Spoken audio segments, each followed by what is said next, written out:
हम बात करेंगे राहु सातवें घर में। राहु सातवें घर में जब होते हैं तो शुक्र और बुध का ये पक्का घर होता है और इनसे ही प्रभावित होता है।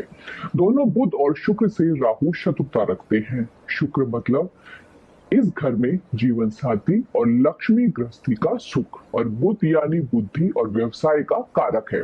तो क्या अब राहु इस घर में अपना अशुभ प्रभाव भी देंगे या फिर यहाँ पे शुभ फल प्रदान करेंगे? आज हम इस पे चर्चा करेंगे। बट उससे पहले अगर आपने अभी तक हमारे चैनल को सब्सक्राइब नहीं किया है तो प्लीज हमारे चैनल को सब्सक्राइब करें, सामने बेल आइकन जरूर पुश करें ताकि हमारे द्वारा जितनी भी वीडियोस अपलोड हो उनका नोटिफिकेशन आपको टाइम टू टाइम मिलता रहे, और हमारी वीडियोस को लाइक एंड शेयर करना ना भूलें। राहु सातवें तुला भी उल्टे औरत मन परिवार, दौलत का वो राखा होवे खाए दोस्त यार। शनि देव ही रक्षा करेंगे शत्रु मरे दरबार, मच्छ रेखा फल उत्तम देवी बुध शुक्र 2-11। सेवेंथ हाउस जीवन साथी का होता है और डेली सोर्स ऑफ इनकम का, साझेदारी गृहस्थी का भी होता है।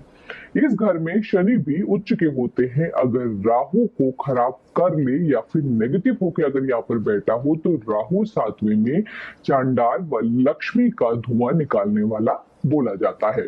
इस घर में राहु को बेटर रखने के लिए एक तो राहु को नेगेटिव वे में एक्टिव आपने नहीं होने देना है, और इस घर के जो कारक ग्रह है बुध और शुक्र को जब तक ठीक रखोगे कुंडली में बेटर होंगे, तो राहु अपना बुरा असर यहाँ पर नहीं देंगे।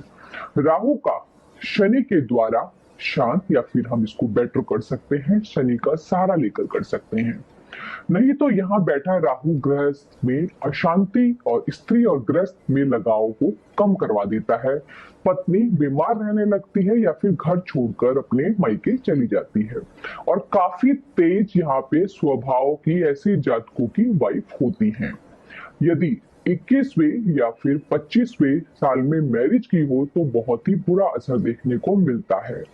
कुछ कंडीशंस में यहाँ पे लड़की की उम्र लड़के से बड़ी होती है जब शादी होती है, शादी के वक्त की बात है ये। वहीं डेली सोर्स ऑफ इनकम भी खराब रहती है। अगर जो कमाते हैं तो आपके ऐसे जो जातक होते हैं उनकी यार दोस्ती खा जाते हैं।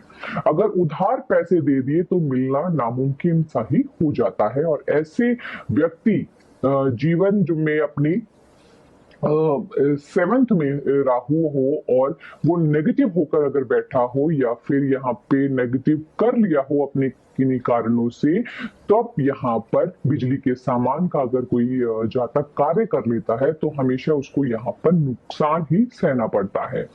मैरिज 28 इयर्स के बाद ही करनी चाहिए, उससे पहले ऐसे में नहीं करनी चाहिए। यानी शुक्र का जो अरसा है उसके बीत जाने के बाद ही शादी करनी चाहिए। यहाँ पर नौकरी करना, अगर आप कोई जॉब करते हैं तो वही बेटर रहती है। अगर बुध बेटर होगा तो यहाँ पर आप बिजनेस भी कर सकते हैं, लेकिन किसी के साथ पार्टनरशिप आपने यहाँ पर नहीं करनी है, नहीं तो यहाँ पर आपको लॉस होगा। वैसे राहु साथ वाला व्यक्ति की जो स्टार्टिंग होती है वो जॉब से ही होती है और जॉब से ही अच्छी होती है। किसी के अंडर काम करने अगर ये करते हैं तो इससे इनको ज्यादा फायदा मिलता है, चाहे वो एक ही दिन क्यों ना जॉब पे गया हो, बट अगर वो जॉब करता है तो वही उसके लिए बेटर रहता है। राहु सेवेंथ के समय यदि कुत्ता पालना, अगर आप कुत्ता पालते हैं तो ये बहुत ही हानिकारक हो सकता है, इसलिए कभी भी आप कोशिश करें कि ना पाले और इसको अवॉइड ही करें। इनकी वाइफ को नीले कलर का या फिर काले कपड़ों के पहनने का बहुत ही शौक रहता है, और राहु साथ वाले जातक की जो वाइफ होती है उसको अपनी आईज को भी बहुत सजाने का शौक होता है। मीन्स जैसे काजल लगाने का बहुत ही इंटरेस्ट होता है, और ज्यादातर इनकी जो वाइफ की अगर वो बाल बनाते हैं तो एक तरफ की जो लट होती है वो निकालने का भी उसको बहुत ही शौक होता है, और लंबे लंबे नेल्स रखने का शौक होता है। तो आप ये समझ ले तो ये राहु की नेगेटिविटी का ही फल है। और गृहस्थ में यही एक कारण होता है, जब राहु नेगेटिव होता है तो यहाँ पर ये गृहस्थ में कलेश का कारण भी बनता है। अगर ऐसा नहीं है तो राहु बहुत ही अच्छी कंडीशन में है। स्पेशली अगर कभी ब्याह शादी में हो तो चलेगा, पर रूटीन में ऐसा उनको नहीं करना चाहिए। सिंपल रहना चाहिए, आंखों में काजल नहीं लगाएं। और वहीं पर जो मेल होते हैं अगर वो अपनी छोटी फिंगर का नेल्स अगर उनका बढ़ता है तो ये भी राहु के नेगेटिव की निशानियां होती हैं। ऐसा कभी भी नहीं करना चाहिए। ऐसे व्यक्ति को अपनी शादी के टाइम काले नीले कपड़ों का और इलेक्ट्रॉनिक्स के आइटम्स कभी भी अपने ससुराल से नहीं लेनी चाहिए, क्योंकि ये राहु नेगेटिव की निशानियां मानी गई है। अगर शादी के टाइम अपने ससुराल से आप चांदी की ईंट ले लेते हैं और उसको अपने घर में स्थापित करते हैं तो ये बहुत ही बेटर रहेगा। ईंट आपने 70 ग्राम के आसपास की लेनी है और अपने जो वाइफ है आपकी उनके वजन के बराबर चावल हमेशा अपने घर में स्टॉक करके रखना है। ये आपको बहुत ही उत्तम फल देगा। अगर यहाँ पे राहु एक्टिव हो और खराब हो जाए तो इनकी जो ऐसे जातकों की जो वाइफ होती है उनकी एबॉर्शन होने का खतरा बना रहता है। हमेशा उनके सर में दर्द की प्रॉब्लम रहती है और अगर खुद अपने चरित्र को अपने करेक्टर को ऐसे जातक खराब कर लेते हैं तो उनके साथ या फिर कहीं पर वो इलीगल रिलेशन बना लेते हैं तो इनकी ऐसी बीमारियां ऐसी लाइलाज बीमारियों के चांसेस भी उत्पन्न हो जाते हैं। अगर यहाँ पर राहु खराब हो रहे हो तो कुछ ऐसे उपाय हैं और परहेज है जिनके जरिए हम इनको ठीक कर सकते हैं। तो दोस्तों सबसे पहले काले नीले कपड़े का आपने परहेज करना है। दोनों हस्बैंड वाइफ ने कपड़े हो या फिर आपके बेडरूम की बेडशीट हो, आपने कभी भी काले और नीले कपड़ों का परहेज करना है।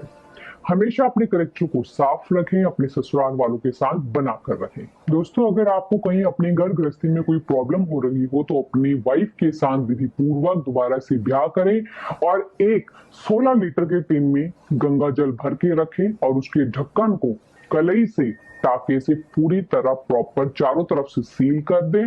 साथ में उसमें पहले चांदी के 4 चकोर पतरे भी डाल दें और उसको बेडरूम में रखें। एक आपने उसको लकड़ी के फट्टे के ऊपर रखना है और जब आप उसको रखें तो किसी पंडित को बुलवाकर, जैसे कि कन्यादान के समय मंत्र बोले जाते हैं, सेम वही मंत्र का उच्चारण करते हुए उसको आपने जो गंगा जल है उसको आपने लकड़ी के फट्टे के ऊपर रखना है।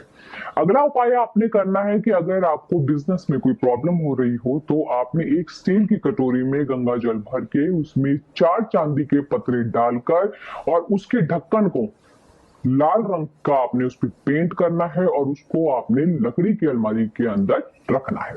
इससे भी आपको बहुत ही लाभ मिलता है। दोस्तों अगर हस्बैंड वाइफ में किसी प्रकार से ना बन रही हो तो एक आप मिट्टी का पात्र ले सकते हैं या मिट्टी की कुलड़ियां ले सकते हैं, उसमें दूध भरें और सफेद जो मक्खन होता है उसको उस पर रखकर धर्म स्थान पर आपने रेगुलर रख कर आना है।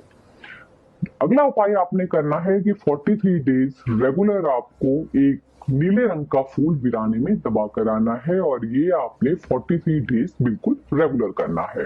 अगला उपाय आपने करना है कि किसी भी चीज के रिलेटेड कोई भी प्रॉब्लम चल रही हो उसका सॉल्यूशन अगर आपको लग रहा हो कि नहीं मिल रहा है तो साथ आपने सूखे नारियल लेने हैं, जो बचते हैं सूखे नारियल जटा वाले, उस पे आपने तेल चुपोड़ना है और साथ में काले सफेद तिल भी आपने उसको चुपोड़ना है और उसके बाद मोली उस पे लपेटनी है और उसको आपने अपने सर के ऊपर से 7 टाइम्स एंटी क्लॉकवाइज करके जल प्रवाह करना है और आपने ये 7 दिन लगातार करना है।